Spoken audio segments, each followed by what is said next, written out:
What's up, y'all? What's up, y'all? What's up, y'all? Dang, can I show my video? It's like not letting me come in. Hold on. There it is. Not come in. What's up, y'all? Welcome to the Fade Podcast. We're trying something different. Messed up the intro, It man. didn't work. God It dang. is what it is, man. We're gonna leave it all in here too. What's up, y'all? How y'all doing? Hope y'all having a good day, night, evening, morning, whenever you decide to listen to us. Yeah, man, we got three topics for you today. First topic we want to talk about. We want to start the show on a nice little light note. We want to talk about Vince Staples and his latest project, Ramona Parks Broke My Heart. That's what it is, correct? Mhm. Yeah. Mm-hmm. Ramona Park broke my heart.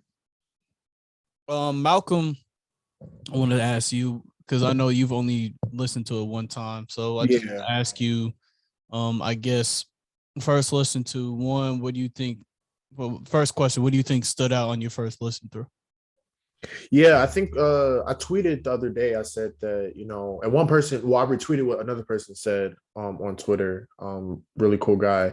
He was just saying that like Vince Staples probably one of the more consistent rappers, that's up and coming or whatever, you know what I'm saying? Because well, I wouldn't say up and coming, but like, 2010s is like a different like era for rappers or whatever. Like if you flourish in the 2010s, you're pretty much still considered an up and coming rapper. He was pretty much saying like he's one of the most consistent people. His catalog is really good, and I agree, man. Because like when I listen to his recent project, I'm like, damn, like he still has projects like FM. Prima Donna was an EP, though a dope EP out of Vince Staples EP. It's a short project. He had a Summertime '06 was a dope project. I'm saying the Big Fish Theory was a dope project, and I'm just listening to this music, and I'm like, wow, like he's such a short period of time, he's built a catalog of great music and hasn't really missed yet or whatever. You know what I'm saying? Which is very hard, especially with like artists now that release so So um frequently. yeah, like frequently. He's the one that kind of stayed the course and releases every once in a while, but still maintains his buzz through having good features. What I'm saying, doing collaborations with other people and stuff like that. I usually give like the more thorough breakdowns of the project, but off of first listen, I really enjoyed it, man. I don't really remember the track list that well because I just listened to it earlier this week or whatever. So maybe we can come back and give a full breakdown or review of it because it's a dope project. One of the better projects of this year. Um, uh, yeah, man. I think I've been on the Vince Staples train since like 2015 or whatever. Um, I feel like he is one of the more consistent rappers out of the West Coast. I feel like we talk a lot about Schoolboy, Kendrick, a couple people, but I feel like when we talk about West Coast artists, he most definitely needs a nod as well because he's been fairly consistent for sure. Um, so I've listened to the project a little bit more. I think I've Right. listened to it like six times. I definitely like it. It gives me that sort of older West Coast vibe. Mhm. Like some of the songs like Magic, um, the song I got five on it, it reminds me of that song just because of the the dun dun how the bass Yeah. is, just how the Mhm. pianos interact with each other. Like I feel that that song. I really like the vibe. He gives me that old West Coast vibe. But I think Vince is one. He's an amazing storyteller. And some of these songs he's telling some what I feel like are pretty dope stories. But I think it's just his flow also is just something that I'm really, drawn to. His instrumentals I really do enjoy just because it's something a Good little different than delivery. what you hear primarily in hip hop nowadays. Um, his flow is smooth. His rhymes are actually pretty not they're not bad. They're actually pretty dope. But Yeah, no, his delivery is pretty dope too. Like he is very energetic. But he can also switch it up and give you mhm. different types of stuff, whatever. Very versatile for sure. He gets a lot of kudos from a lot of artists. Like Schoolboy in 2016 was saying that like, yeah, the only person I kind of feared being on the same track, the being on the same track with is Vince Staples. They did a track. Ride Out Together, which was a hard track or whatever. And his verses, one of the standout verses on that project. And he's always had a knack for just bringing that raw energy to his music or whatever, man. I'm actually excited to give it another listen because I feel like, you know what I'm saying, like we don't really get quality albums like that anymore, because like albums don't feel like albums anymore, they feel like mixtapes. And that's not a bad thing, but at the same time, like nowadays, right, mixtapes and albums go hand in hand. Like we just call them projects or whatever, because it's just like there's no real, there used to be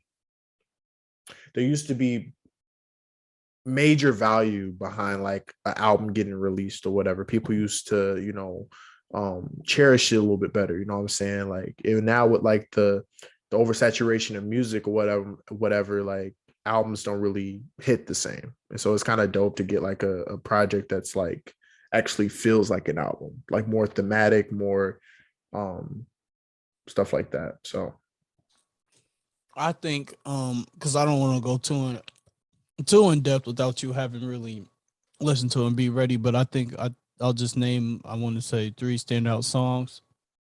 I really like Magic. I think mhm. Magic is a great song. Um, I also do like. Sorry, my mom and my brother just popped in. um, I also like Lemonade. I think The Ty it's Dolla just real. Sign. Yeah, him and Ty Dolla Sign. I think it's a real interesting dynamic. I think Ty Dolla Sign has really been doing his thing this year. He's been doing this thing And for a last year while on too. the But feature, man, for yeah, sure. he's been doing decent. And then I really like the closing track, the blues, because I like how the closing track, I like how the blues and the beats sort of operate. It's like sort of this loop where like the blues ends, because I was listening to the album repeat. The blues ends, and it's hard to tell when the beach picks up if you're not looking at the song, because they sort of flow into each other. If that makes sense, Mhm, because that they end the same way the beach begins. It's mhm, like, you hear these sounds of like waves crashing, some seagulls, chirping, things like that. mhm. So I thought it was interesting. Nah, we most definitely got to come back and review the project, man. We most definitely got to review the project For because I feel sure. not because he's a, like I said, he's a dope artist, man. Like I said, we don't really get a chance to um review projects, newer projects that, you know what I'm saying, actually give us that feel or whatever. So we most definitely got to come back and give it a review. Mm-hmm. Yeah. Topic two. We just want to touch on this real quick.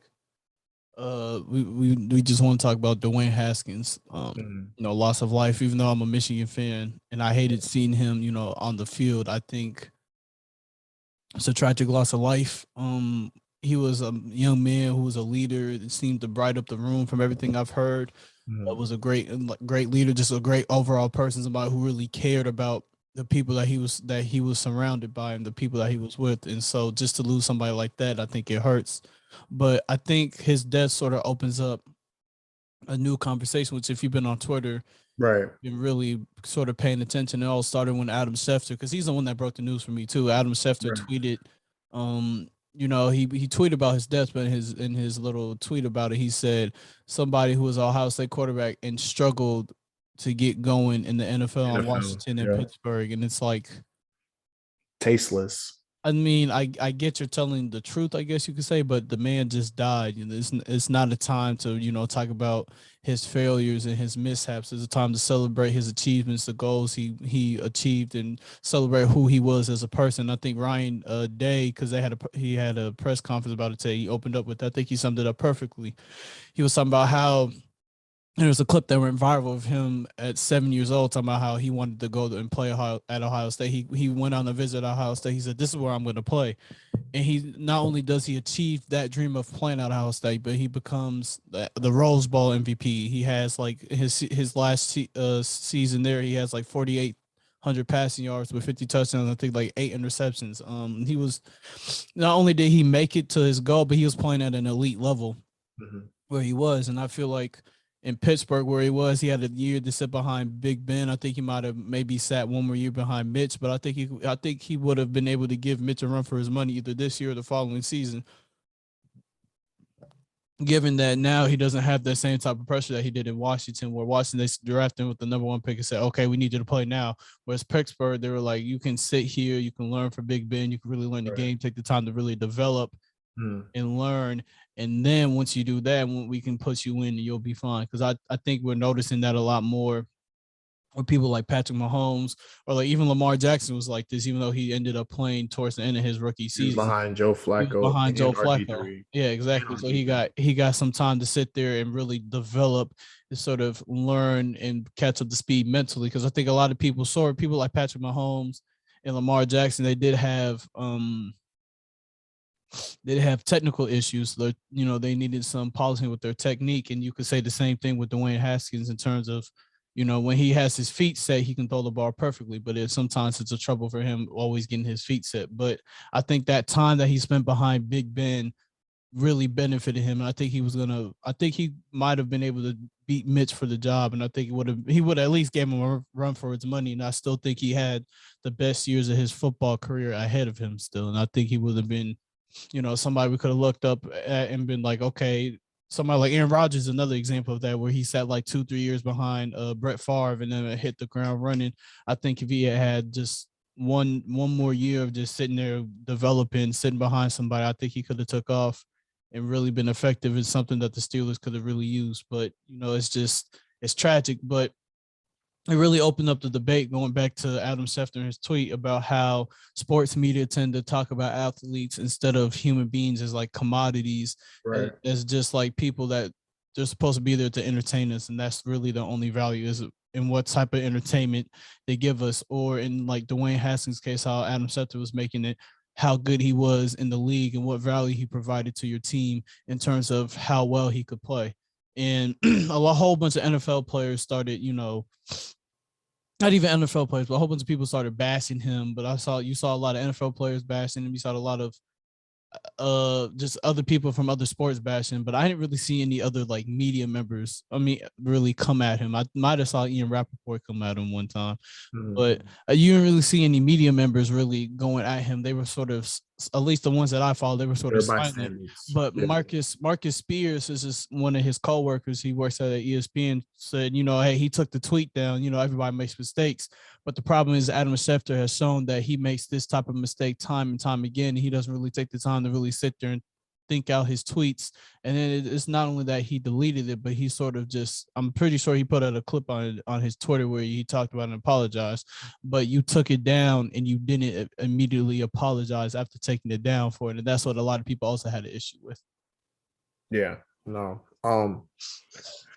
For starters, I kind of wanted to go back to the experience he had coming into the NFL, right? I want to preface that by saying that a lot of times it's a lot easier. You've seen people have better careers from the quarterback position. You've seen people have better careers from the quarterback position when they come into a situation where they get a chance to learn and then ease their way into the starting role, as opposed to like being like the hot commodity, the first round pick, and you're automatically thrusted to the wolves, you know what I'm saying, and expected to be the savior of a franchise or whatever, right?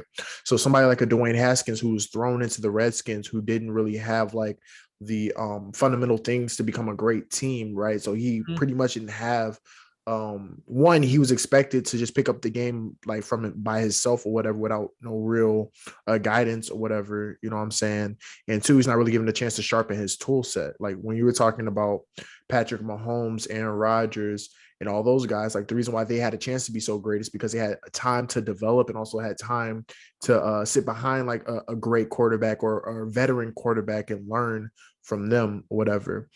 And more often than not, most of the first round busts are usually the quarterbacks that got thrown into the first round terrible teams. Like Brandon Whedon is a prime example of that. Like I wouldn't say he's a bust right now because I'm pretty sure he still has a job. I know he was for the Cowboys for a while, but Brandon Whedon from Oklahoma State or whatever was automatically thrusted into the Cleveland Browns organization. I can say the same thing about who's the quarterback? Blaine Gabbert or whatever. Gabbert was thrown into the Jaguar situation or whatever. You know what I'm saying? So I appreciate you acknowledging that like it's much harder to thrive in a situation where you're expected to like pretty much carry a franchise or whatever. Because even Peyton Manning was thrown into that situation. It took them like 3 years before they became like an actual solid team or whatever. And I do agree with the projection that like with Dwayne Haskins getting the opportunity to be behind a Big Ben and get a chance to play for not just be behind Big Ben, but also get a chance to play for a marquee market like the Steelers, get a chance to like have the pedigree of like being able to like learn and grow as a quarterback or whatever, and potentially having his great years ahead of him and stuff like that. So I appreciate you acknowledging that for sure. In terms of like the tasteless tweet that Adam Schefter had, like, I don't know, man. I just felt like it was out of line. Like I felt like it was just so tasteless. Like I feel like he could have just left it at like he passed away. Like there was no need for you to highlight the fact that he didn't have like, you know, the best career in the NFL, whatever. It was just tasteless. Like, and again, like the same way that he did that kind of reminds me of like the same way that like if a person has a stance on a political issue or a social issue, right? A person tell them like you're an athlete, don't get involved in shit like that. That kind of gave me that same feel, but more on an extreme case or whatever. Just taking the humanity out of these athletes and stuff like that, and I don't appreciate that at all. You know what it reminds me of? Now that you said that, you remember when X died, right? X Tentacion, when he died. I Yeah. remember watching the Joe Budden podcast, and Joe Budden was talking about how Rosenberg was on, like he was doing this call at a baseball game. I think it might have been a Yankees game, but I forget. But he sort of interrupted, and he was like, "I have to do this new breaking news thing because you know I'm a voice in hip hop, and this is something that's important to me." He was talking about how X passed away. He said, "Well, he was no angel," and the dude had no idea who he was. He was like, "Who is that?" He was like, "Well, he was no angel." Just because he had he did have a criminal So record, yeah. had some domestic disputes with his girlfriend, and it's like the kid just died. Like that's, and the first thing you want to say is he's no angel. It was sort of in that vein where it's like it's a time and a place for that. And when somebody has just died, it's neither the time nor the place. Yeah. No, it's just so tasteless, man. Like I don't know, like yeah, that was just so whack. I feel like there's no defense for that. And then just him not owning up to it, not being accountable for what he did, just makes matters worse. And I feel for his family or whatever, because it was an abrupt ending to his life. He got hit by a car or whatever, so that's never easy. It's one thing if you can foresee someone like they're sick or whatever, but it's another thing when like it's so abrupt, right? Like you just seen this person the other day, they were just home the other day, and now they're not here. So very, very sad, very, very sad. But like you said, at least he had the opportunity of living up his dream, going to Ohio State and putting on a great show at Ohio State, having one of the better years. And you gotta think like Ohio State has had a barrage of great quarterbacks that played extremely well. You know what I'm saying, under that college or whatever. And he's one of those quarterbacks that also played extremely well there too. Probably one of the better quarterback performances that he had. You know what I'm saying, as the Rose Bowl MVP and throughout the season, like you mentioned, 4,800 yards, 50 touchdowns is nothing to snark at. It's incredible. So I think that'll be his legacy, like Ryan Day put it perfectly. Just somebody who set out a goal, worked hard, and accomplished that goal. And not only did he accomplish it, but he went above and beyond in his accomplishment in achieving that goal. And at the end of the day, he was a person who was greatly loved, a great leader, a great football. All right, part 3. Technical difficulties, but it is what it is. I think that'll really only affect us when we upload the video on YouTube. I don't think everybody that's listening to it on Apple Podcasts, I don't think y'all would notice it. But let's talk about the Lakers, man. Let's talk about the Lakers.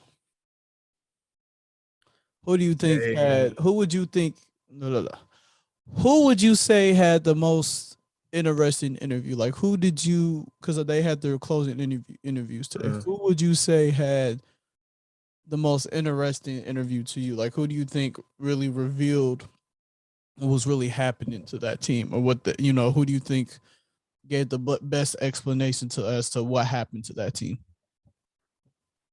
All their interviews are interesting, honestly. But I will say that I think that this season reflects back on them having an opportunity to get DeRozan and LeBron making the call that he wanted to get Russ on the team. I'm not blaming LeBron. I'm not really going to be the one to blame LeBron because I've always said that while LeBron's always been in a situation where he makes the calls and make the shots or whatever, you know what I'm saying? It's the Lakers organization.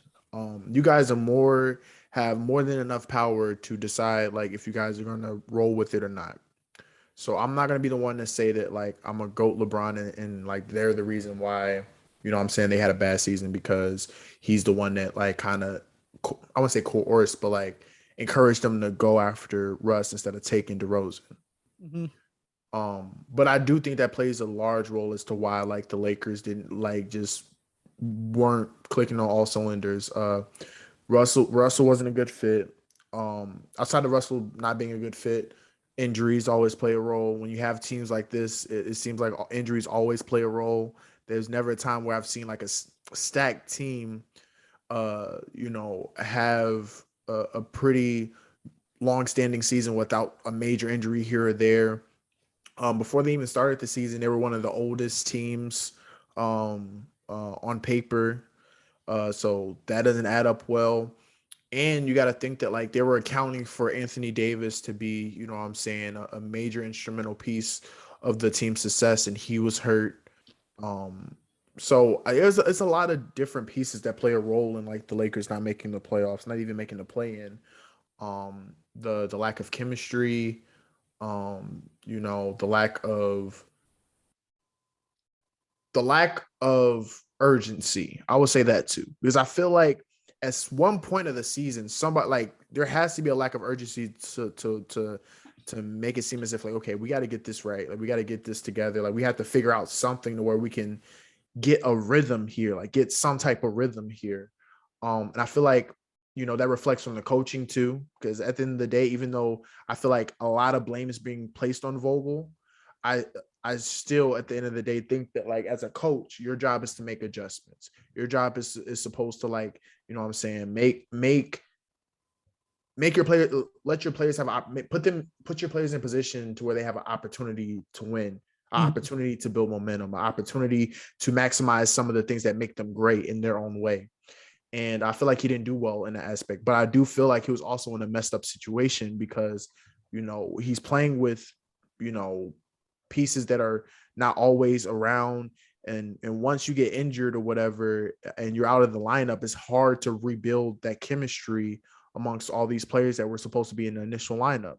Right. So it's a lot of different types of pieces that go into why they were not successful, but the grand scheme of things is they weren't successful. And this is 2 back-to-back seasons where they've had a underwhelming or they underachieved. This is 2 back-to-back seasons where they underachieve. I know last year was a little bit different because obviously injuries once again. And they were able to make the playoffs, but they lost first round. And no Lakers fan will tell you that that's they're okay with that. And this year they don't even make the playoffs. And then, you know what I'm saying? Then when you look at the stint that LeBron has had with the Lakers, first year they missed the playoffs. Second year they make it to the finals, win, right? Third year make the playoffs, barely make the playoffs, and lose first round. Now this year not making the playoffs. It just doesn't bode well for, you know, for the sake of LeBron's legacy. It doesn't bode well, even though he obviously has individual achievements and stuff like that. It doesn't bode well for Russell Westbrook's legacy because now he's being the GOAT, the reason as to why he's pretty much labeled the reason as to why the Lakers failed this year, and that really hurts his legacy. And it doesn't do anything for Anthony Davis' legacy too, because he was supposed to be the man of the Lakers, and he's been non-existent the past couple of years because of injuries and because of inconsistent play and because he just hasn't been taking care of his body correctly. So it's just an overall bad situation. It'll be very interesting to see what happens next year. I don't think anything changes for LeBron in the aspect of you know, an aspect of how he's going to approach the game. Like he wants to win. He'll do whatever it takes to win in his own right. But I don't think is like he's going to have any immense changes overnight. He's already 37 years old. Like what else can he do as a player to change the landscape of the Lakers? Nothing really. So it'll be interesting what happens next year, though, for sure. I think I think it's really one main culprit that deserves most of the blame. And I think it's not just one person's entity, but I think you have to put most of the blame on the front office in the team that they constructed. I think Russ is a bad fit because one, he's a bad fit for playing with LeBron, but two, he's a bad fit just financially because adding him really limited the choices that the Lakers could have to sort of build a roster around LeBron and AD, which is what they should have just kept that same roster. The reason why they didn't really make the playoffs last year is because LeBron and AD just weren't healthy. If LeBron and AD are, I mean, they made the playoffs, but they struggled. If LeBron and AD are healthy, it's a whole. I think it's a different story. And I think I'm not saying they would have won the finals per se, but I think they would have had a better showing in the playoffs in the first round exit. Um, well, potentially because that Suns team is still. I still think that Suns team is really, really Yeah, good. I think But real go quick, I ahead. do think that they overestimated what they needed to win because I'm looking back at last year. I'm like, dog, like there wasn't no major acquisitions to any of the Western teams. Most for the most part, most of the Western teams are the same for the most part. Like you guys didn't miss the playoffs because you know what I'm saying, or wasn't struggling in the West because like some powerhouse team picked up like a major free agent acquisition or whatever and like changed the landscape of the league. Y'all just missed the playoffs because y'all had injuries. So I feel like them trying to make a bold statement and getting Russell Westbrook was a testament to how they felt like their failures was in like they didn't have enough as opposed to they just didn't have enough. They just didn't get enough out of their supporting players, and the injuries that were from their main players, their stars or whatever. So it's very interesting as to their psyche in terms of how they was going to approach the offseason because they really didn't have to go get Russell Westbrook. Like they really didn't have to go get any major superstar for that matter. The Suns are good and have good depth, but they don't have any outside of Devin Booker and Chris Paul. They don't have any overwhelming stars that like change the landscape of the conference. Same thing with like Luka is pretty much on an island by himself with the Mavericks. Like same thing with like the Utah Jazz um where You got Donovan Mitchell. Donovan Mitchell has been in and out and stuff like that too. Same thing with the Denver Nuggets where when Murray is gone, like so it's just like I don't understand. I feel like they really overestimated what they needed to have a successful season. I think they assumed that having three stars was just going to solve all their problems. It reminds me of like the 2012-2013 Lakers when they had Kobe Bryant and they decided to sign Steve Nash and Dwight Howard. Now, you know, Steve Nash, he was still, you know, the previous year he was an all-star. So I'm not saying Steve Nash couldn't play, but I don't think it was the best fit with Kobe because for Steve Nash, you get the most value from him when he has the ball because at the end of the day, he's a point guard who can really run the offense and just being on the team. But Kobe takes the ball out of his hands because Kobe is such a ball dominant player. Now, I understand Steve Nash is a great spot up shooter, and I feel like they might have worked if Steve Nash wasn't hurt all the time, which, you know, again, injury is a big effect on that team. Same thing with Dwight. I think Dwight could have fit well with Kobe, but I think it's two things that went wrong with that. I think it's one again. Dwight was hurt. Dwight was kind of like AD, where he might have played, but he was never 100%. He was always hurt. Had these nagging injuries. But I think the second thing that really stands out when you talk about that team and Dwight is really just the fact that I feel like the lights of LA were too bright and the pressure of playing with Kobe was too high. I don't think Dwight could handle that. And it's weird considering that when they made that trade, he was still a top five. He was easily a top five player in the league. He was a dominant big man in Orlando who had all the shine on him and everybody knew who he was. So I think it was weird that he couldn't make that transition to LA but I also totally understand just because bigger market. The Lakers are one of the two historic franchises of the NBA. So you have to bring your best to come with your best effort when you play against the Lakers. I mean, play for the Lakers. So it reminded me a lot of that situation where you expected to put these stars together, and some of them are injury prone, some are a little older, might be a little bit past their prime, and really need the ball to be their most effective selves. And they're not the best pairing to pair with Kobe Bryant at the end of the day. I think it really just goes down to the front office because why would you want somebody if you're the Lakers, you're looking at your team needs before that, and you see everybody that you have and everybody you can go get. You could still get Alex Caruso if you could really still go get him. I think Lonzo damn near would have been an interesting signing for him just because now Lonzo has turned into a great catch and shoot shooter. He shoots like 41. I think he was shooting 41% from three this season before he got hurt. Great defensive. He's a great defensive threat. So that's somebody else that could be a 3D player. And he can also take some ball handling responsibilities from LeBron. But it's not like Lonzo's going to go and he's giving you like 20, 25 a night. He's going to give you maybe 12 to 15 just because he can sit off. He can play off the ball, sit in the corner. LeBron can kick it to him, shoot a three, and he could be effective in that situation. Again, Alex Caruso, I mentioned him briefly, but he was a huge part of that Lakers team success because again, he's sort of like Lonzo in a way, except I think he's just more diverse of a scorer. But again, somebody who was by the time he left the Lakers, I think he was shooting like 41% from three, which was up when like LeBron got there, he was shooting like 38. So he increased his 3-point percentage and his volume from I'm not sure about his volume, but his percentage, he went from 38 to 41% 3-point shooter, that's fantastic.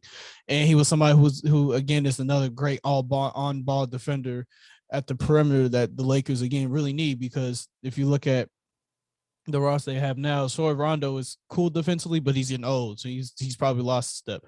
LeBron's not really playing elite defense like that. Not saying he can't every once in a while, but to ask LeBron to play elite defense every time, like every trip down the floor, is asking too much of him.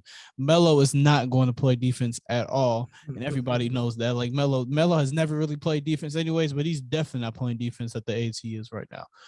And you just look at that team, and again, they signed Malik Monk, which Malik Monk was great for coming off the bench and having offensive power and capabilities, but he doesn't play any defense.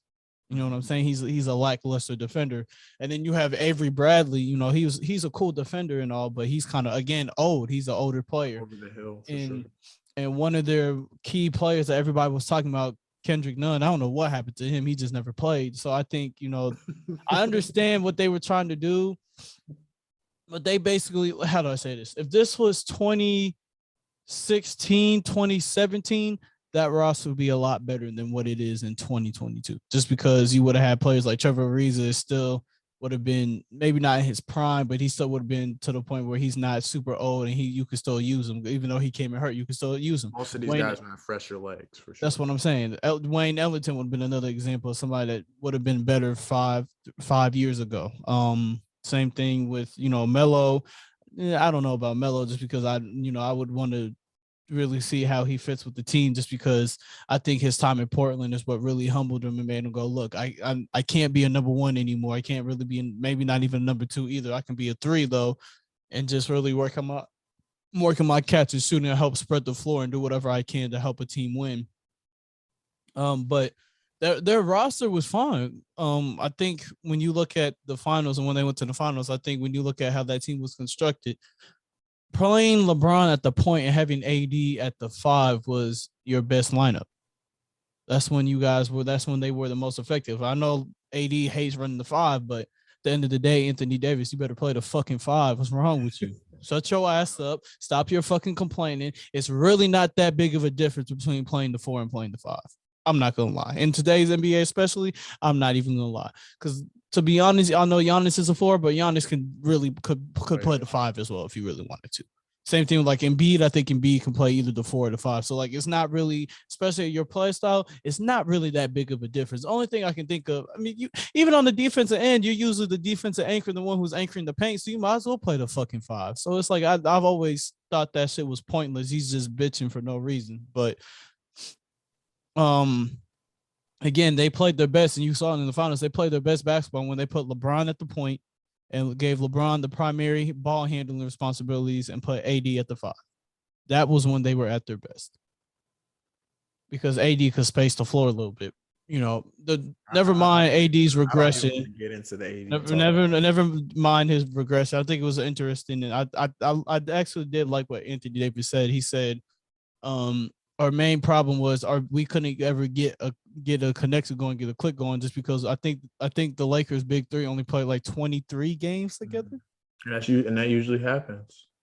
That's what I'm saying. So he Usually was like, happens. and he had to take responsibility for that mainly because it was mainly him being hurt that took away from their ability to really play together and really get a cohesive sort of, figure each other out, figure out how they can play with each other. I think he had probably the best, and he was like, at the end of the day, it's mainly on me. I have to figure out a way to get and stay healthy. That's been a problem he's had his whole career. Is just when he's on the court, like he said, I wanted to say like maybe a week ago, some in an interview, he was like, when I'm on the court, I'm a monster. He didn't really say he said motherfucker, but he's a monster, right?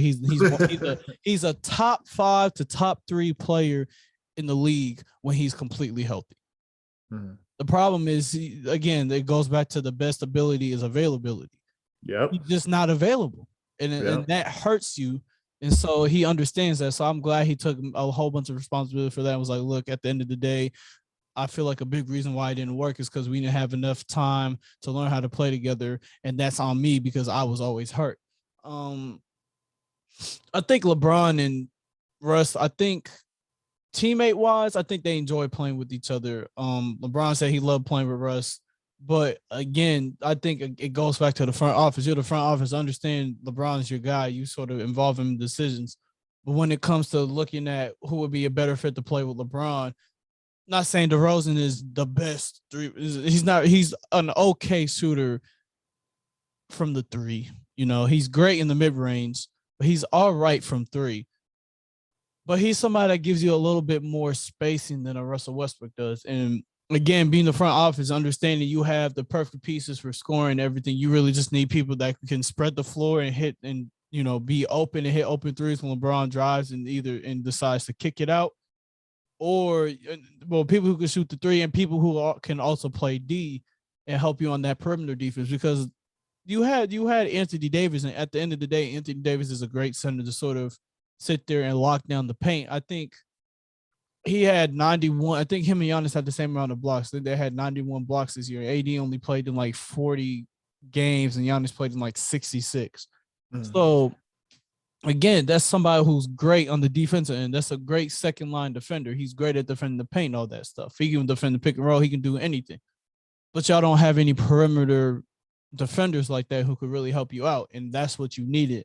And so I thought it was weird that they ended up going after and getting Russ, because to me, I'm thinking you have 2 of the top 5 players when they're healthy in the league. You have 2 of the top 5. You shouldn't need another star to help them. You just need more role players. You need more people who can spread the floor, play defense. You need more people who are role players who can fulfill their role. More people. I mean, I don't want to say this, but Klay Thompson's not a role player, but sort of like discount Klay Thompson. So that makes sense. People who can shoot the three very well. People who can play off the ball really well. Understand when to cut, when not to cut, where to rotate at, and also play great defense. I think that's literally the type of people they needed. I kind of said it better. Now, what do you think about the playoff matchups that are set and plus the play-ins? What are you interested in seeing? Because I'm looking at the thing right now, and you got on the West, you have the play-in for the Pelicans and the Spurs. Pelicans being 9th, Spurs being 10th.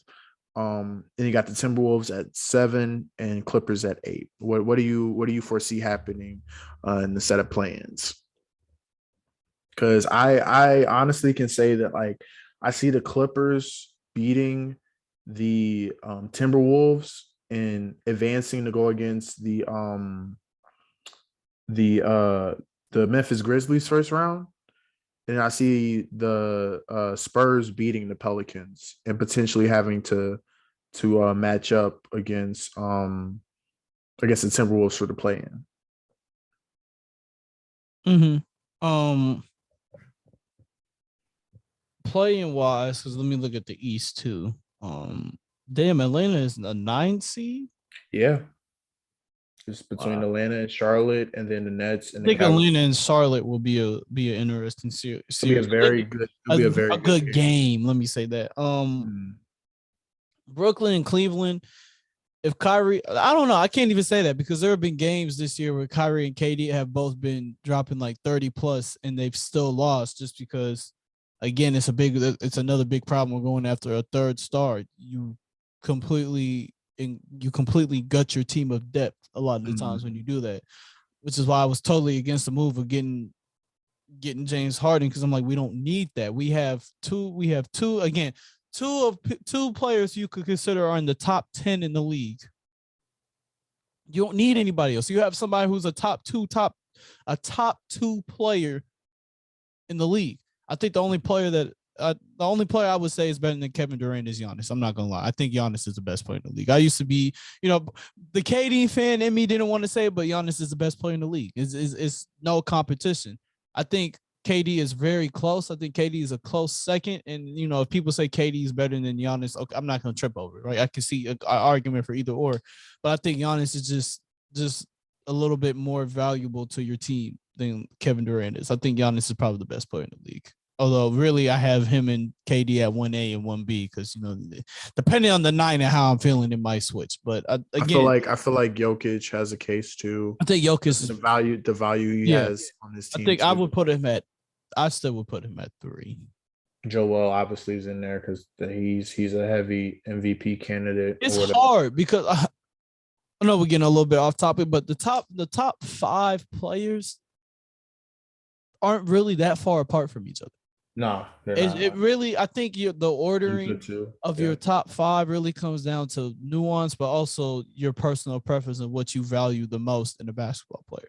So Mhm. if you value just who can get a bucket the best, Kevin Durant is probably going to be your best player just because he has the best offensive repertoire when it comes to scoring the ball out of him. He's the best scorer in the Mhm. league.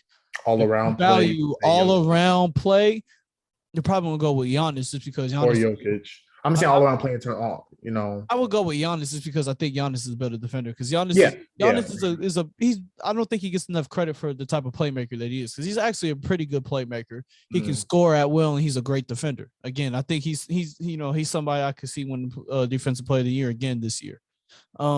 If you value just offensive repertoire, like who is the best offensive player out, like without like that includes scoring and passing everything, then you would go with somebody like Jokic because that he probably gives you the best all around offensive package. And then if you value impact on the offensive and decent defensive end, I think again Giannis, but also Joel Embiid is in that conversation because Joel Embiid is a great anchor on the defense, but also he was the scoring champion this year. He was the first center since Shaquille O'Neal to be the scoring champion in the NBA, which really comes back to this resurgence that we're seeing of the big man again, which I, Mm. I really enjoy. But I think the best game is probably like of all the playoffs. I think Charlotte and Atlanta would probably be the best game, just because I'm looking at the records. They have the exact same record. And I just love the scrappiness of the Charlotte Hornets. And I think that Trey Young is going to try to like will his team to another playoff appearance or whatever, because it'll look away if they go from being an Eastern Conference Finals team to not making the playoffs. So I'm pretty sure he's going to try to will their team into the I don't playoffs. know. I think it might be more of a thing in football, but there's definitely things when you like your team makes it to like a championship game, whether it's a conference championship or the finals or like the Super Bowl. Mhm. Um, a lot of times there are teams who you'll make it to the Super Bowl and you won't make it to the playoffs the next year just because you're in sort of what they call that season slump. Usually, Mhm. teams that make it to the big game and win the big game, a lot of the times they can have these slumps where the season following they don't do as well. Yeah, I mean, but in the NBA it's different because it's Yeah. like, but then again though, they weren't a solidified playoff team for real They were on like the back end of the seeding. I forget what seed they were, but they upset the 76ers, right? And they made it to the Eastern Conference Finals, and they weren't supposed to be there. They beat the Knicks and they beat the Sixers to get there. So it wasn't like they were like a solidified 3-4, whatever. They had to Right. do They some were, work to get yeah, there. they were at the bottom of the But conference. still, you would assume there would at least be like a six Right. or You would hope they would at least keep the same level, if not be a better team. so there's no need to talk about this the Nets and Oh, the I want to. Cavs. We don't got to talk There's no about need that. to. If the Nets Hey, you don't never pull that know. off, That's why you I'm play gonna the be game. upset. But I was about to yeah. say that's why you play the game. You never But know. I think something I do want to talk about. I think it's interesting how the Bucks dodged the Nets. I think that's interesting. The Bucks, it looked like they should have been You the know one what's seed, crazy? They're gonna and they it's gonna be said it's gonna be a we don't want to play them. it's gonna be a fight. The Bulls and the Bucks is gonna be a fight series. That's gonna be a fight. Uh, The Bucks might win, but I don't think it's gonna it'll be a be. fight. I think 6 games. I say six games. I think five, and the only reason I why say only six. reason why I say five is because they're still missing. Is Caruso back? I don't think he's back because I know they're missing Lonzo for sure. So I think they're still missing Lonzo and Caruso, and I know Zach LaVine's still a little hurt. So that's the only reason. Like if they had, I'm telling you, if they had I think Caruso it's and gonna be Lonzo, I think scrappy. that series would go to 7. It's gonna be a scrap. It's still gonna be a scrappy series because both of these teams are like defensive teams or whatever. It's going to be about hustle. It's going to be about playing good defense. It's going to be about effort or whatever. There's not going to be no offensive fireworks show. Like they're gonna get after it. That's gonna be a good series to me. The Bulls and the Bucks is gonna be a good series. 76ers in Toronto. It'll be an okay series. It will be interesting to see that if the Nets do beat the Cavaliers, it'll be interesting to see the Nets versus the Celtics first round. That'll be very interesting to see because the Celtics are looking pretty solid right now. I'm I not think gonna that's a lie. good series. That's a probably a 7-game series, and I think they scare me a little because I think the Celtics might have the edge just because they're a better defensive team. Although if the Nets are firing on all cylinders, it really doesn't matter how good of a defensive team you are because I think it's really, especially in basketball, it's like this: great offense will always beat great defense. It doesn't matter how great your defense is. If the dudes on the other end are hot, it's really nothing you can do. So like if KD is hot, it doesn't matter how good a defense you're playing, he's gonna hit everything. Same thing with Kyrie. If Kyrie is hot, it's nothing you can do. You can sort of just pray. So it really just goes back to basketball being a game, especially where great offense always seems to be great defense at the end of the day. Yeah, I will say though, I'm more excited for the Eastern Conference matchups than the Western Conference matchups. I mean, you got a couple of stuff. I mean, like There's only one really, matchup I'm really excited to see on the Western Conference, and that's the Warriors and the Nuggets. I think that'll be an yeah, interesting series. But like the yeah. Jazz and the Mavs, That might be an okay series. I That think might be an okay it could be series. okay, but I think the Mavs will handle it. And I'm not gonna lie, I love Donovan With the Mitchell. Dante show, that may not be enough. You never know. I No, for real, love. Go because ahead. like I've seen like he like deliver the best effort ever in his supporting cast come up short. So you never know because Yeah, the Jazz are still relatively balanced as a team. but I was gonna say the same thing. You can say the same thing about the Jazz. Donovan Mitchell has these great playoff performances, and they still come up short in the series because everybody else is not really hooping to his same level. Yeah, The bubble, I think, is a great example of that, where him and Jamal Murray are just going at it.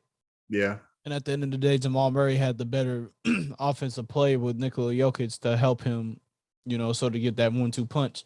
Whereas you don't really have a 1-2 punch in Utah. It's just Donovan Mitchell. But I think it goes back to, and I know you be seeing the clips. I think it's hilarious when they were on pick and roll and Rudy Gobert has a point guard on him, and they're like, "Yeah, we're not gonna pass to him." I think that's just stupid.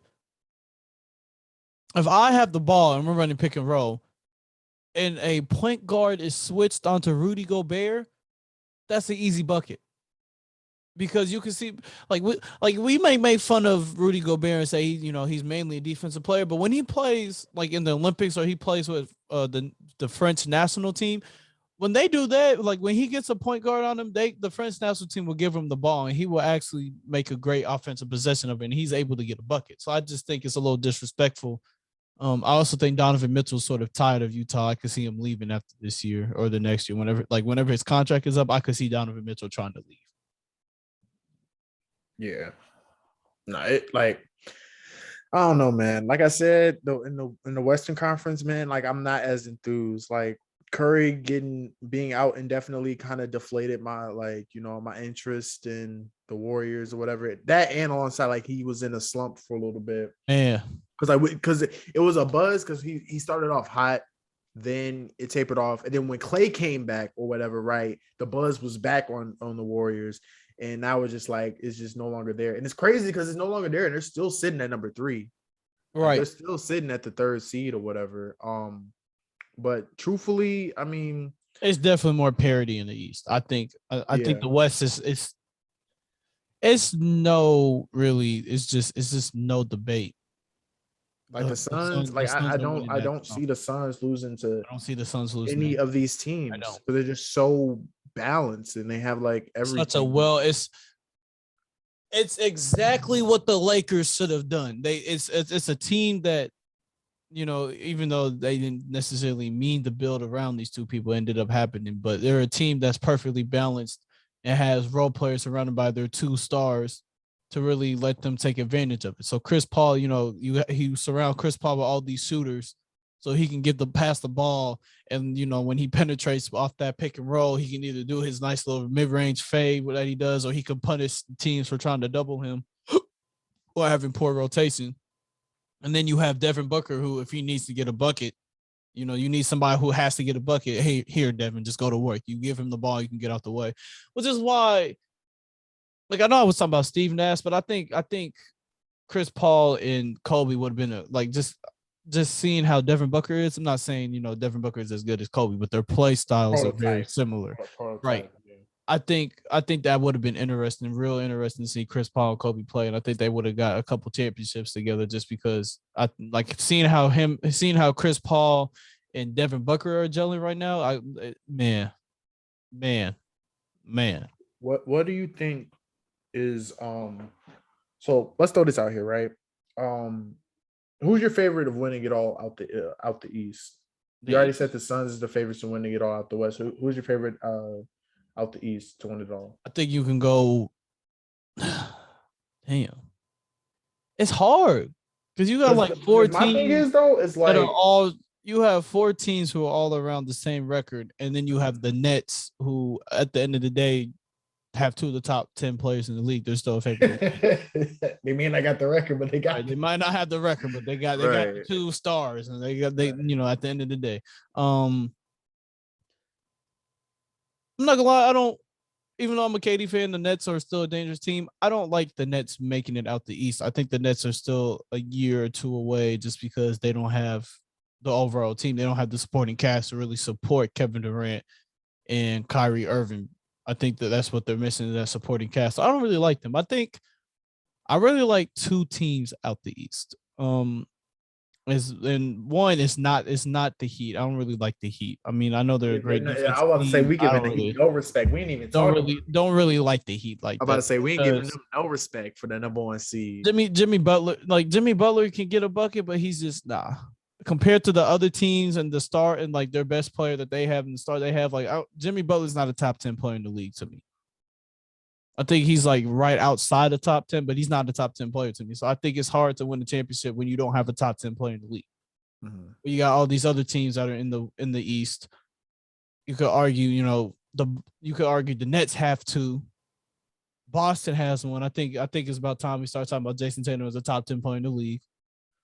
You can argue Milwaukee has 1, and you can argue that the Sixers have 2. You know what I'm saying? So you have all these teams in the East that have these top 10 players, and it's like, y'all, sure, you guys are the 1 seed. But I also think part of the reason why they're the 1 seed is because Milwaukee was like, damn, do we really want to take a chance at playing the Nets in the first round? Fuck no. You know what I'm saying? I'm not gonna lie. If the Bucks really wanted to, the Bucks would be the 1 seed. It is funny though because it's like the Nets could drop the game, so they don't have to see the Celtics first round, and then go back and play the winner of the 9th and 10th to face Heat the first round. They could, but I view the Nets as the team that they don't really care who they play. I mean, yeah, that's true, but I think they just teams want to be play whoever they want to strategic. play and just I'm get about to that say shit teams over be with. strategic. Yeah. I don't know. I wouldn't be surprised if like the Cavaliers did like because it don't even have to be like they do it on purpose, but it could be a thing where the Cavaliers come out hot and ready to like, you know what I'm saying, play in the Nets, get caught sleeping or whatever. Then they have that final chance to make it into the playoffs and they go against the 9th or 10th and then make it in and go against the number 1 seed. So it don't even have to be them like purposely losing, but like it could be a thing of like they just get caught sleeping or whatever. Because the I'm Cavaliers not are a fan. I'm not gonna lie. I'm gonna say this since we're talking about. I'm not a fan of the play. I'm not. I think it's stupid. I do. I wasn't a fan until I seen it until last year. Last year I was like, I this shit is saw kind it. of I fun. was like, it's cool, but I'm like, I'm still not really a It fan adds more because it's entertainment. like, I mean, really, like I wasn't I wasn't thrilled when they started adding teams for the NFL. Like when they started to add like a 7th seed for the NFL, I'm like, yo, what are y'all doing or whatever? But like this, I mean, I feel like it's pretty cool, like shit. the Because you got only to think a lot of the 7, 8, 9, 10 teams do be hella close to each other. It'd be like half a games apart, 1 game apart, and yeah, shit like I'm that. looking at it. Everybody, all the teams on the East are pretty close. It's my brain problem is really in the West because all the teams in the East are winning teams. It's just like the West. Like, do I really want to see the Pelicans or the fucking Spurs in the playoffs? No, they're gonna get their ass beat. I mean, yeah, but it's the excitement I mean, factor. yeah, that's gonna be a good game, but like I have trouble getting excited for that game, knowing that they're just gonna get bounced no matter what happens. Even if they end up making it somehow miraculously make it to the playoffs, that's not a team that's gonna win the first round. I Mm-hmm. think that's why. Um, I think it's interesting on the East, especially with Brooklyn, just because Brooklyn is the team that could win the championship this year.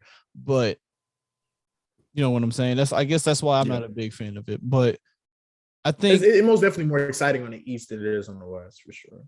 I think so I'm gonna name my 2 favorites to come out the East. I like Boston because that's a great all around team. They figured it out halfway through the season and just started blitzing the hell out of teams. Boston, I really like Boston, and then again the Bucks. I really like the Bucks as well. The Bucks are still, I think they might be even a little better than they were last year, just because now Giannis is starting to really shoot a little bit more consistent mid range, and he's starting to shoot threes as well. I'm gonna look up his I'm gonna look it up right now. Let's look up his averages. But I don't. The reason why I don't say the 76ers are a great team. Again, they have 2 of arguably the They're top the 5, top 10 Cowboys of players, but they're the Cowboys of the NBA, literally. and it's not even Joel Embiid's fault. It's gonna be James Harden that's about to sell his ass this year, just because I don't trust James Harden in the playoffs. I haven't trusted him in the playoffs at all. I don't think he's had one year in the playoffs where you're like, oh yeah, he's really hooping. Year, no. Series, maybe. Couple series, yes, but a year, no. Um, James Harden he's unreliable in the playoffs. He's somebody you can't trust in the playoffs. The good old unreliable. Nah, but what happens if Giannis and the Bucks wins another championships, he wins another final MVP? Because let me put it like this: then him and KD would have the same amount of Finals He's the MVPs. best. He's on. It's how do I say this? He's unarguably the best player in the league at this point. At that point, I think right And now you can have an argument. He wins a ring this year. It's no fucking argument or debate. I think he would probably be the face of the NBA damn near, and then 2, he's clearly the best player in the league. I think that's out of what it the does. mud too, not even playing with another I'll say top 20 player on his team, another top 20 player on his team. I think Chris Middleton top 20. Borderline. It's not definitive. It's not definitive, yeah, for sure. I think he's So top 20. like playing with somebody that's not even like he may be an all-star or whatever, maybe make an all-star selection, but I'm talking about he's not playing with another superstar on his team. Like I think that's like very incredible. I was already impressed with the way he won a championship last year because it was like One, because he almost pretty much had his leg into two pieces and still came back and finished the series and went on to go to the finals and do his thing in the finals. The closeout game in the finals, dropping 50 in the closeout game or whatever. And then, like I said, they won the championship the hard way. Like, they didn't go out and get no major acquisitions or free agents. They went to go get one instrumental piece, and that was Drew Holiday. That's And really look what all they were they able to needed. do with that. And look what they were able to do with that. Like, That's all they needed. so I don't know. And I like the redemption arc, because let's not forget, everybody was on the Giannis ain't got no bag. He's not a great basketball player. He's only athletic. He's That only shit was decent. funny. I don't And think it's then ever been like that, just because Golden State had it and kind of also it looked the way when it came to the bubble when they lost first round against no, second round, excuse me. I think they lost second round the Heat. against Yeah, the Heat or whatever, and then Giannis got hurt and stuff like that. The year before that, they lose to they lose to the Raptors when they were up 2-0, I believe, and pretty much got swept or whatever because they won 4 in a row. It was looking pretty bad for Giannis. I'm not gonna lie. Like, it was looking bad. Now the redemption arc is looking pretty good now. Like, he gets his second ring this year. His debates are over. Like, ESPN always tries to debate who the best player in the league is. Nigga, it's really only 3 to 4 people you can have that debate with. Giannis wins another ring. It's no debate. He's the best player in the league. No debate. It's just not a debate. But I think that's what it does. Just like if Kevin Durant wins, I think it's no debate that he would probably be he'll be the best player in the league. Just no debate. But like I said, I don't really. I'm rooting for them, but I don't really see them coming out the East just because I'm just a little nervous about it. there's a couple storylines because, like, right, if Giannis wins, he becomes one of the guy of the NBA. If the Celtics win, right, you know how You, much that changes the landscape of basketball. If, I'm like, not gonna hear the maybe end of it from Ahmad for years. if the Celtics win, you got that. If the Suns win, Chris Paul finally gets that long That's the awaited one. That's the championship. one I really want. At the end of the day, And then I'm and then, mind you, people were saying that, like, they wasn't going to come back again, or they weren't going to be this good again. That was I his thought only shot people was talking about it was a fluke. I think people who thought that the Suns season was a fluke last year weren't paying attention to to the how good that team pieces. was. Yeah, Because if you looked at how they played in the bubble, they didn't lose a game in the bubble. And I think if there was a play-in in the bubble. That's right, right? No. It wasn't a play-in like it is now, but I think it was a right, play-in in the bubble. I think the Suns definitely would have made the playoffs. Not saying they would have made it past the first round, but there was they would have made it interesting just because they were playing great basketball. And I think adding Chris Paul just add a level of leadership and maturity and sort of guidance and vision to that team that's really all they were missing. So you have this. I think people that thought, oh, the Suns, it's a fluke. No, it wasn't a fluke. The Suns are a great team at the end of the day. right. It's a great team. And so if the Nets lose, I will be rooting for the Suns to win for sure. Because I would love to see Chris Paul finally get that ring and move up in the conversation of But top here's but 10 point here's but guards. here's the next question though. Is like, we're pretty much banking on the Suns making it. But if the Suns don't make it, who's going to be the one to make it out the West? The Warriors. Really? I think it's either one of those two. Now think about this storyline: the Warriors make it to the finals and maybe win without a Steph Curry. What does that say? Shit, they went without Steph Curry. Hey, Clay was averaging like 50 points a game. You know how much credits Draymond, Clay, Steve Kerr would One, get if people they are gonna win. discredit Steph the Curry hell for out of sure. Curry, but I think that would just go to show just the depth the Warriors have because they have amazing depth as well as the Suns, but two, just their player development. Because I think to me, Jordan Poole is the most improved player this year. And the improvement he's shown just from last year to this year alone has been fantastic. So, I think you're still gonna miss Steph Curry mainly because of the gravity he provides and the fact that a lot of your open shots just come from the fact that like Steph Curry doesn't even have to have the ball and pass the ball to them. A lot of open shots the Warriors get are because Steph Curry is Steph Curry, and at the end of the day, you have to Steph always Curry have makes it like good. It's crazy. one person on him and like two or three people paying attention to him at all times. It's crazy that we said the Suns, and you jump right to the Warriors. But the Grizzlies sit at the number 2 seed with John Morant, and we Yeah, don't. yeah. We just I not don't giving them no respect. know. Nah, I'm not. I I don't. feel so I'm bad not because saying. it's like I'm not saying it's a fluke, but one, it's the playoffs. And this is when teams are really gonna, start it's hard to be the team 4 times entrenching. It's or 4 hard to beat a times. team 4 times for one. But two, I think even though they're the 2 seed, I think they're the team that has the least amount of experience in the playoffs. So I could see them beating whoever they play in the first round. But let's say they have to play like the Nuggets or the Warriors, a team like, especially let's say that Steph Curry is back and he doesn't even have to be fully healthy, but him just being back provides a huge boost. Mm-hmm. At the end of the day, sure, the Grizzlies have a better record, but are they more experienced team than the Warriors? Fuck no, they're not. They're just not. And I think in the playoffs, especially, I think experience just helps. And being a team that has no playoff experience, having to go against the team that probably has the most playoff experience in the league in this playoffs series, that's hard. I think that, so no disrespect to the Grizzlies, love them, but I think it's going to get a lot harder for John Morant. And I think it's going to sort of be like, I think he's going to have to end up coming up against the team like the Suns. The Suns are a great defensive unit as well. And I think the Suns can do something like the Raptors were doing with Giannis, even though Giannis was still averaging over 20 points in that series. They really made it hard for him because they were really crashing the paint and making him have to take like threes and these free throw line and like mid-range jumpers.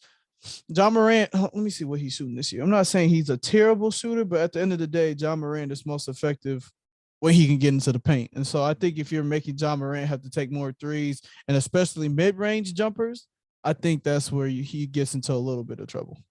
What happens if Because Luka John Morant's been playing great, but he's only shooting 47% right? from the field and 32% from three. What happens if Luka is able to will his team to a Western Conference Finals or even a Finals? What happens there? He's a top five. Top five is hard because there's so many people there, but I think he's unarguably probably a top 2 player.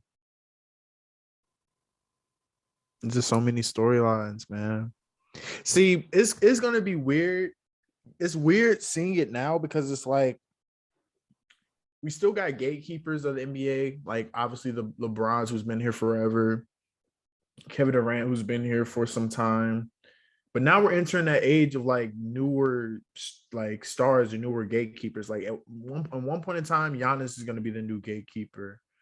You know what I'm saying? Like at one point in time, the Chris Pauls, the LeBrons, the Kevin Durants, you know what I'm saying? Those guys are going to be out of here, and then we're gonna constantly see the Jokic, the Giannis, the Ja Morant, Luka, JB, Jason Tatum. Like we're gonna see these guys like pretty much, and we're kind of seeing it right now. Yeah, because the Celtics are number 2.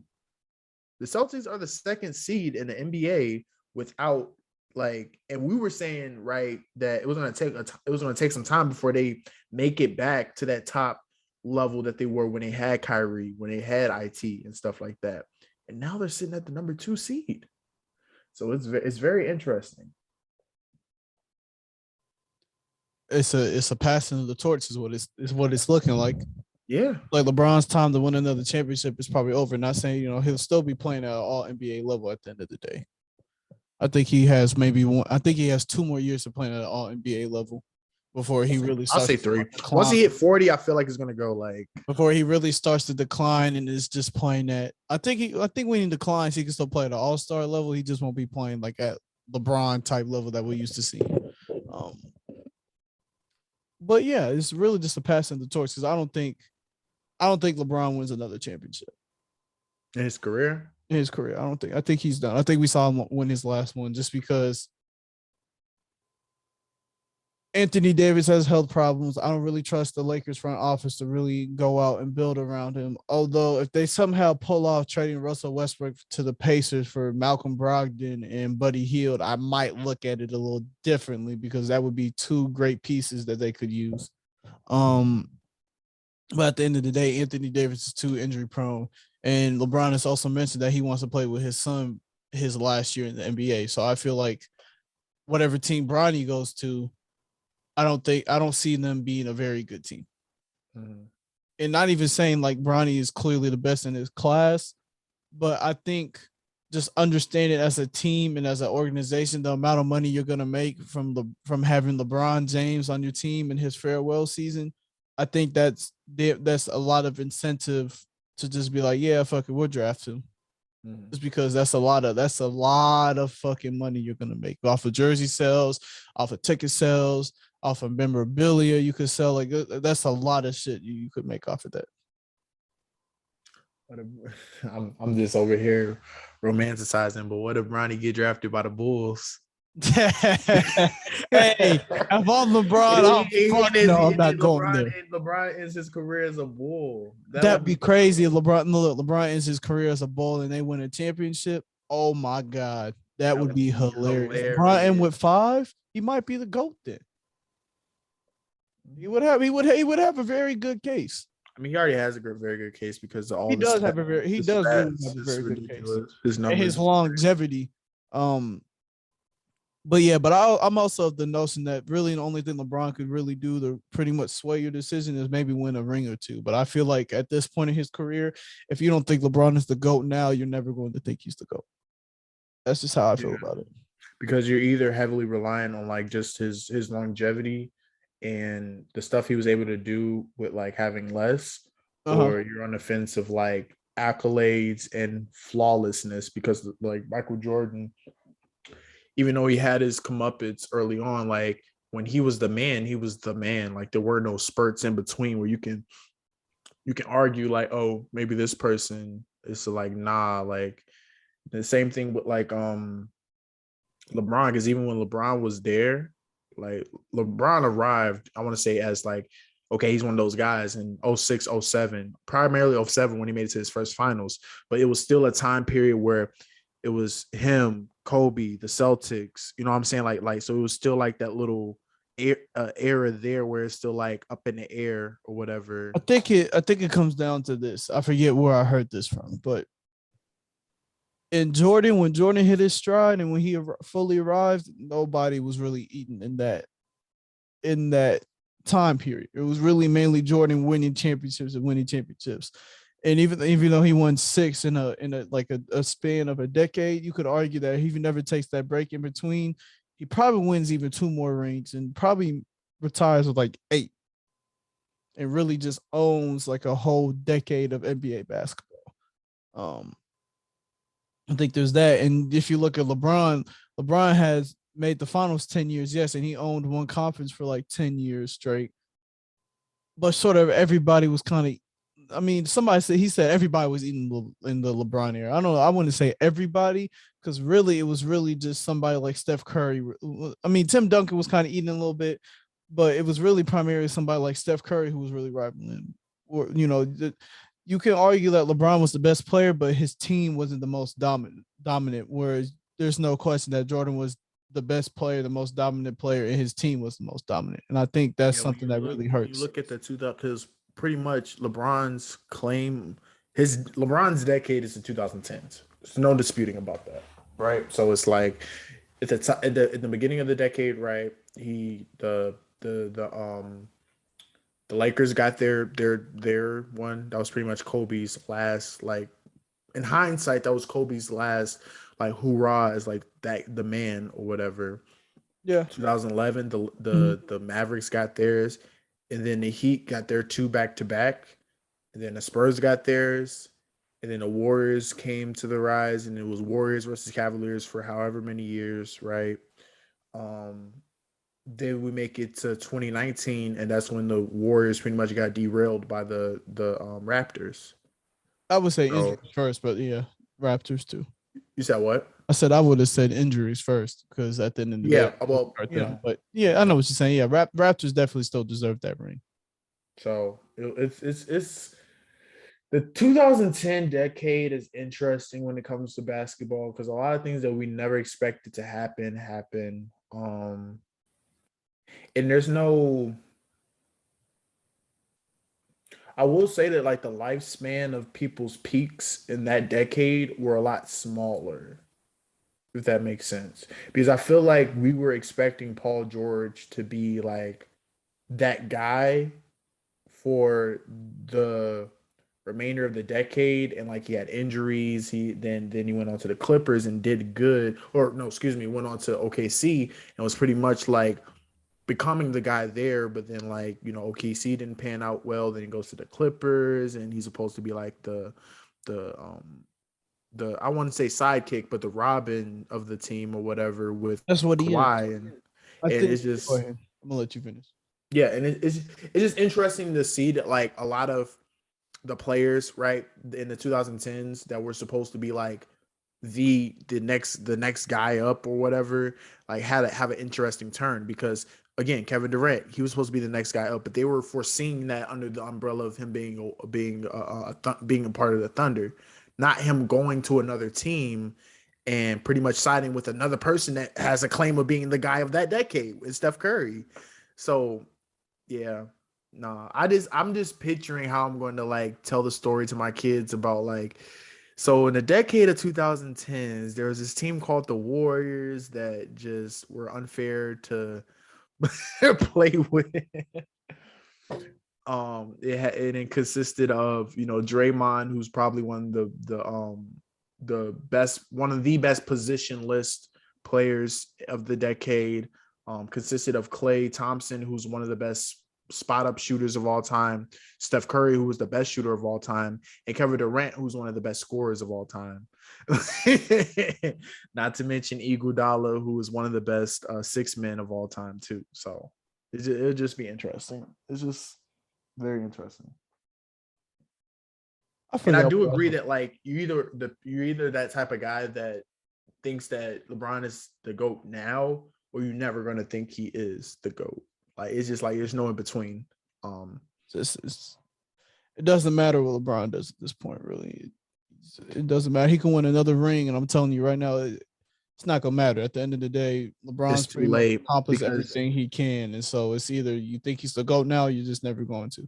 Although I do feel like once majority of people who really watch Jordan play died, and it's mainly us, like when we're like 60 years old, and like people like Stephen A and Skip Bayless have sort of really gone, and like our dads are gone and stuff like that. I think that's when LeBron will probably take over as the GOAT, just because I feel like the GOAT changes from generation to generation, just because as the people who really watch Jordan play in real time disappear, it's like sure we can go back and look at his highlights, but we didn't see Jordan play. We saw LeBron play, and we saw the greatness that he has. So that's why I also think GOAT debates are pointless, just because at some point I do think LeBron will be the GOAT over Jordan, but that'll really basically come because everybody who really watched Jordan playing was there to remember his greatness is gone. You know what I'm saying? It's like how a lot of people who probably consider somebody like Wilt or Bill Russell the GOAT that really grew up and were watching him play are pretty much gone. A lot of adults too. It's just the same as people who thought Kareem was the GOAT. A lot of those people are starting to disappear. So I think it's just a matter of time before LeBron is the GOAT, just purely based off the fact that a lot of people who think Jordan is the GOAT, a lot of the older people are going to be gone. A lot of people who really were there to witness him game to game and watch his career will be gone. That's all I got. my next question is who's the top five? Like who would be your definitive All top right, five? this will be the last topic. What, like an hour and 21 minutes. My top five. Because mine has changed a little Does bit it? Are we talking about top five right now? Top five all time? all time since we're talking about it. Because like LeBron is always going to be two or three to me. Does it have to be an order, or can I just name five? Name five. You can just name five. Okay. My five has always been LeBron, Jordan, Kareem, Hakeem, and and Kobe. Mm-hmm. That's been my five. I don't know if Kobe's top five. I think I have Kobe outside the top. I think Kobe might be like six. I'm not gonna lie. But When I Kobe, think about, but I will say that like Kobe has been five. Like he's always had like a chance to shift out between Magic, shift out between Larry. So like there's always been like that little bubble in break in between. I'm just like I think the only between reason why three. I don't have Kobe in my top five, although I might put him in just because I'm really thinking about it. But like I can understand why a lot of people might not have him in their top five or top three is just because his game is so similar to Jordan's. It's not like anything really specifically unique about Kobe's game. He basically got his blueprint from Jordan. Not saying, that's a bad thing because Kobe was great on his own. But at the end of the day, he just wasn't as efficient as somebody like Michael Jordan was. He's essentially a less efficient and less impactful of a defender as Michael Jordan, although it's not really by that much.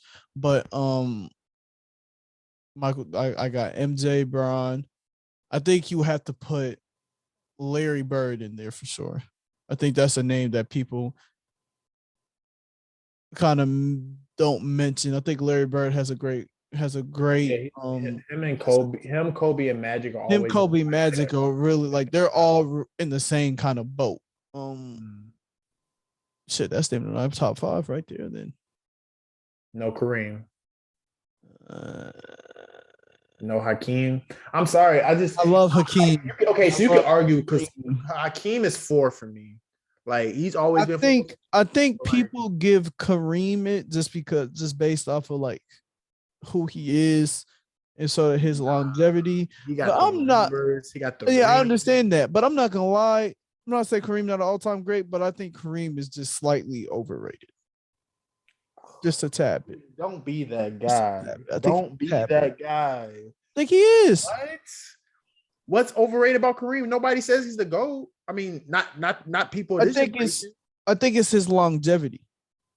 He played in the league for a That's a long pretty time, yes, fucking good but thing. no. But what I'm saying is because somebody showed me a graph of like LeBron's longevity compared to like everybody else's, and basically I have to show you. I'm gonna have to send you this video, but basically he took a point total of your points, your rebounds, your assists, and added it up. And like if you're over 40, that's like you're having like a great year. And sort of Kareem played what 20 seasons in the league. Mhm. Sort of Kareem's like last 5-6 years were kind of like that nigga was just doing things.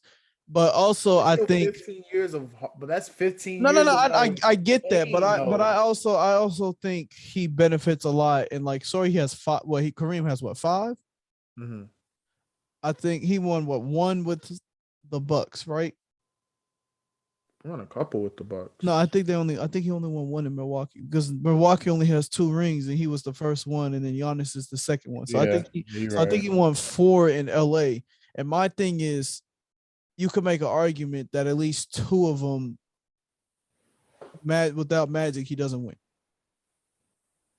But that's just me. But you damn near have to put him in there at the same time. That's what I'm saying. I'm like, dog, like, But what are then you you got, talking bro, it's about? hard because then you have to start thinking about, well, does Bill Russell get into that conversation because he still has that. If it's really Bill Russell, it's really his accolades that really stand him out. I think this conversation for me is so much easier with football than it is with basketball. It makes no fucking No, sense. I was just gonna go down the list of why I have Kareem outside of the championships because he most definitely got most of his championships with. Oh no, my bad. He's a He has six six. time. Yeah, so how many? He won five with the Lakers. I think so. Six time. That's right. He does have as many. He because he won in 80, 82, 85, 87, 87 and But yeah, like 88. I said, but like you could Three make the time. argument that maybe like at least half of his rings he doesn't win without Magic because he's not like the main predominant. He's not the predominant threat or the best player on that team when he wins the second half of his championships. Yeah, that's fine. But I he think still got. that's like a knock. But yeah, I understand. Damn. But I just want to go down. I just want to go down the list. He still got two Finals MVPs, six regular season MVPs. He got 19 NBA All Stars, 10 All NBA First Team, five All Defensive Team, Rookie of the Year, a 2-time scoring champion, rebounding champion, 3-time NCAA champion. I know they don't really play a part in Yeah, the. he's a little. Yeah, no, I'm I'm about to say, saying. I know they really don't play a part in it, but I'm sticking with my statement. I'm He's about to say that slightly overrated. I'm sticking with my statement, bro. that shit still. I don't know, man. That shit kind of crazy, Because dog. people, how do I say this? People will say he's the best center, or the great, or like the best center ever play. I don't think that's true. I think he's a top 3 center, but I think definitely, I think Hakeem is definitely better than him, and I think Shaq is better than him for sure. And then after that, you could have arguments of where else you put Kareem, but I think Kareem is at best the 3rd greatest center that ever played the game. I think Shaq is better than him, and I think Hakeem is probably the best center of all time. But it's like, but the thing with Hakeem is he doesn't have the accolades like somebody like Shaq has a little bit more accolades than Kareem does. I'm pretty sure. Because I don't want to put rings too much. You said Shaq has more accolades than Kareem. I said Hakeem. Hakeem got a good, like Hakeem He has has a lot, but I think Shaq has a little bit more. I don't want to put too much weight onto rings just because rings is sort of right because Hakeem only got it's, 2. yeah, one that, but also it's a team. It's more of a team award. So you Right. could be it could be somebody like Jerry West, for example, probably the most dominant, one of, if not the most dominant players of your era, but not have the rings to show just because you were going up against somebody like the Celtics and Bill Russell, who, even though Jerry West is probably a better overall player than Bill Russell was, Bill Russell's team was by far the best team of that era. And so, no disrespect to Jerry West, but Jerry West and his teams just had no chance in winning. It's the reason why Jerry West is the only player to ever lose a final series and still be the finals MVP. Mm-hmm. It's because he was that good and that dominant. His teams just weren't up to par with the other with Bill Russell's team. I'm gonna stick with my guns. You know what? I'm gonna say it. I might take some flack for it, but I'm gonna say it. Not in any order. But we've already named LeBron and Jordan. I think those are the obvious 2. I'm gonna say Magic, Larry, and Kobe. No center. God damn. I'm sticking with it. The way you feel about, I'm sticking with it. I guess we're gonna do some controversial takes. The But way I you think feel about, the way you feel about part Kareem is of the way it. I feel about Magic. In my I opinion, also think Magic is a little overrated too. I'm not gonna cap. That's why I think. I'm about to say the way you feel Like, about Kareem is how I that's feel about why I Magic. was saying like everybody be putting like Magic on their top 5, their Mount Rushmore, but I'm like, I'm not gonna lie. I think Larry is probably the better player. It's the same thing with like what people always argue with Bill Russell and Wilt. Well, not everybody, but a lot of people. Larry Bird is probably the better player than Magic Johnson is. Yes. Not probably. He is the better player than Magic Johnson. Magic Johnson just was on better teams at the end of the day, I think. Nah, yes, but I will say that not by much, but I will say that he was on better teams for most of the duration of his career. But Larry has the best team of all time with the 86. I don't think Celtics. they're the best team of all time. Oh, you're talking about between the 2 of them? Yeah. Yeah, I see what you're saying. Yeah, then yeah. Because like they were they were nice. They were nice. Damn. Because I feel bad not having the center in there. You know what? No, I'm gonna leave it like that. I got to, and I think it's a bias of just the era that I really watched basketball and started heavily watching basketball, and was just sort of the decline of the big man, and so the big man wasn't nearly as influential in the era of basketball that I saw play. So a lot of old heads might be like, "Oh my God, that's blasphemous." I'm like, unless "How you're can you Tim blame?" Duncan. Unless you're Tim Duncan. Just saying.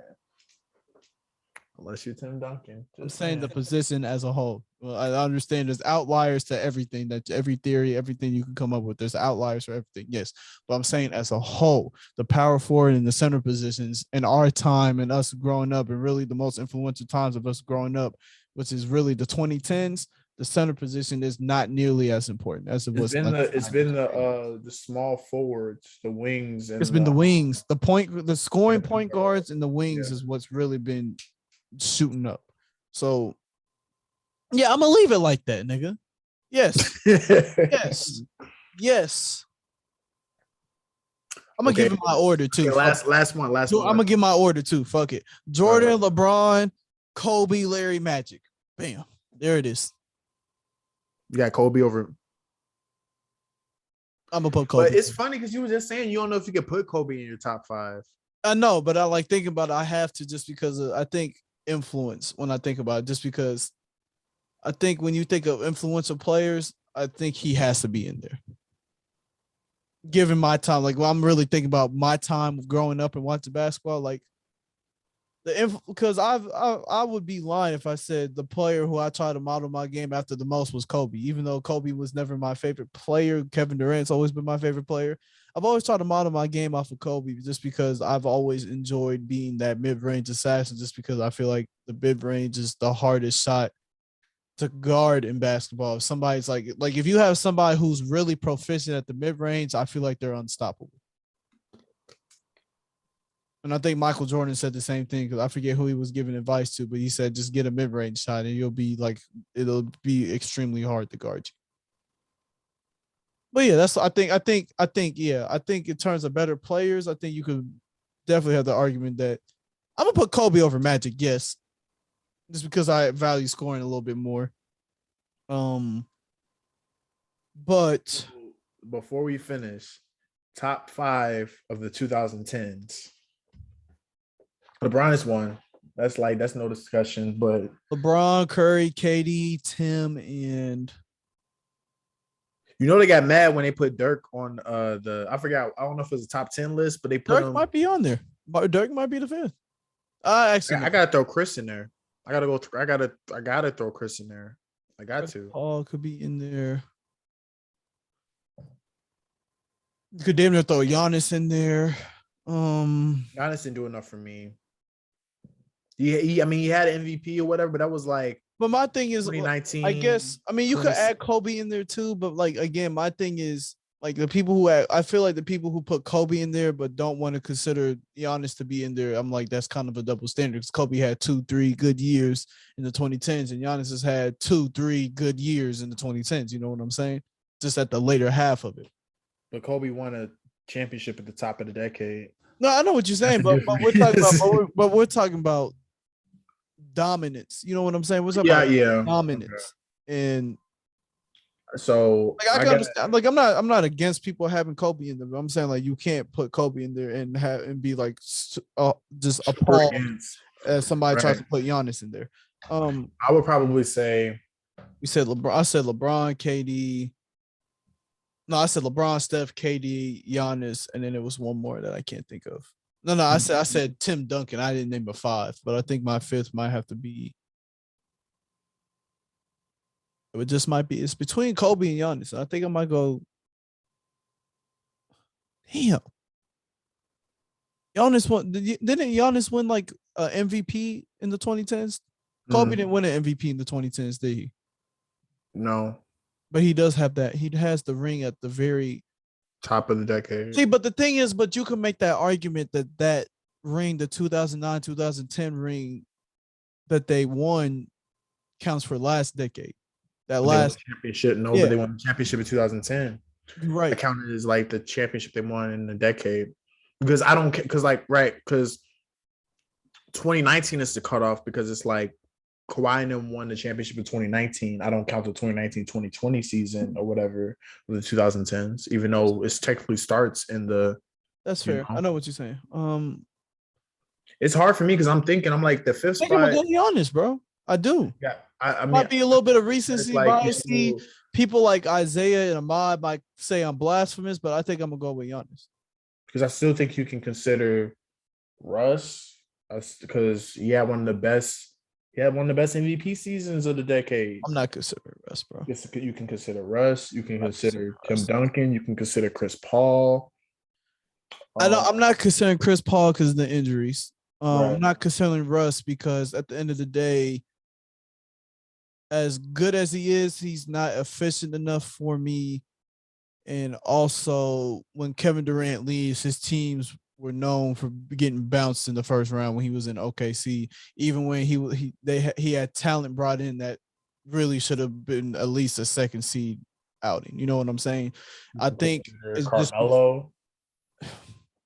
You can consider Carmelo. Carmelo had a I'm not saying you can't like, consider, but like I'm thinking in my head, like no, because at the end of the day, Melo was nice, but Giannis's 3 years at the end of the decade of being that dominant force, he was more dominant and a better player than all of these players we've mentioned so far, I think.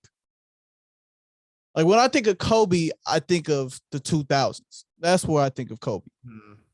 That's why at the end of the day, I think Kobe is, of course, a better player than Giannis overall. But if we're talking the 2010s, I can't put Kobe in there just because he has 1, maybe 2 good years.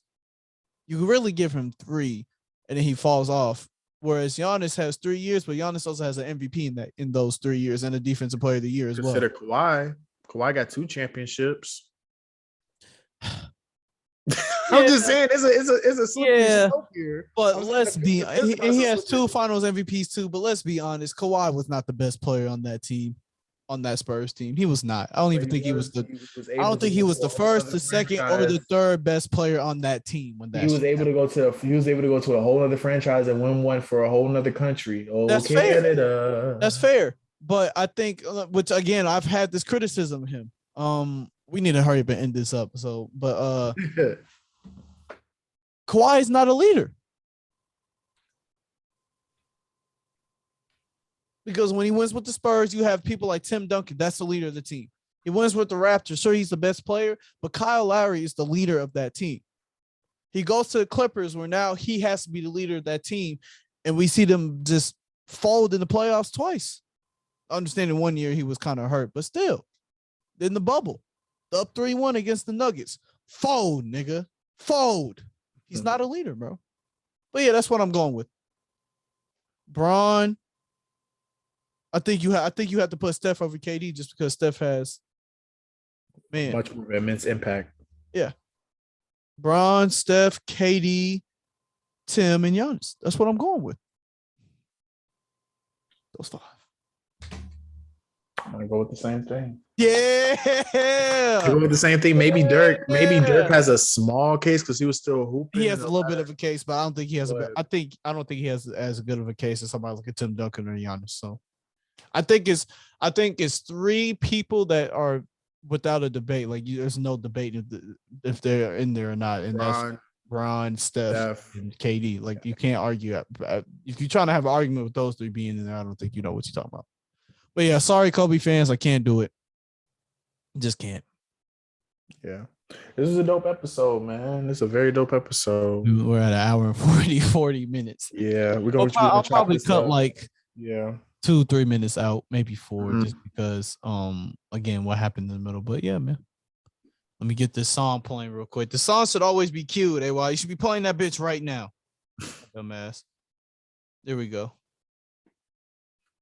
So like I said, my boy Malcolm. Like he said, man, I hope y'all enjoyed this episode, man. It's a little bit of a longer one. We promise that we're gonna try to start from now on. Just because we haven't done it in a while, we have a lot to talk about. But I think from now on, we'll try to aim for 45 minutes to an hour for each episode. I think that's a great little time frame right there. Appreciate y'all for listening and following and watching. If you're watching on YouTube, hope you have a good day, night, morning, afternoon, evening, whenever the fuck you listen to this shit, man. And Malcolm and AY out, niggas. I'm finna give you this designer shit, gonna have you rocking buffs, I swear to God. Mama, I do this for you. This for my brothers and my sisters and my son and my crew. For them niggas that stood beside me when I ain't have a clue. A slimy nigga to the world, but he was soft, came to you. Picture me rolling with a wood inside a coupe with no roof. I got the wood, I got the coupe, wonder when I lose the roof. Been arguing for 30 minutes when I'm gonna get the truth. I ain't